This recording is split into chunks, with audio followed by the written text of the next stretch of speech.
Marekani na Iran zinaonyesha dalili za kuwepo kwa mazungumzo mapya ya ana kwa ana.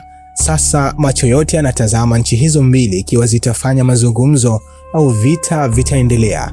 Licha ya kuwepo kwa mazingira ya kutoaminiana na mivutano ya kijeshi inayozidi kushuhudiwa, maafisa wa kikanda wanadokeza kuwa makamu wa rais wa Marekani JD Vance na spika wa bunge la Iran Mohammad Baghel wanatarajiwa kuwasili nchini Pakistan kesho ili kuongoza ujumbe wao kama ishara ya juhudi za dakika za mwisho kabla ya muda wa makubaliano ya sasa ya kusitisha mapigano kwa wiki 2 kufikia tamati siku ya Jumatano. Hata hivyo, televisheni ya taifa ya Iran imekanusha kuwepo kwa maafisa wake mjini Islamabad, na rais wa Marekani Donald Trump akitumia jukwaa lake la Truth Social kuishutumu Tehran kwa kukiuka makubaliano mara kadhaa.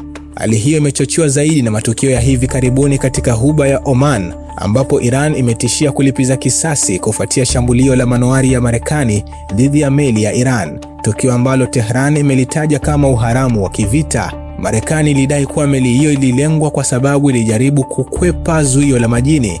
Jeshi la Iran linaona jambo hilo kama ukiukwaji wa usitishaji mapigano. Wakati saa ikizidi kuyoyoma kuelekea Jumatano, dunia inasubiri kuona kama diplomasia ya Islamabad itafanikiwa kuzima cheche hizi za kivita au ikiwa mgogoro huu utatumbukiza mataifa haya katika awamu nyingine ya mapigano makali.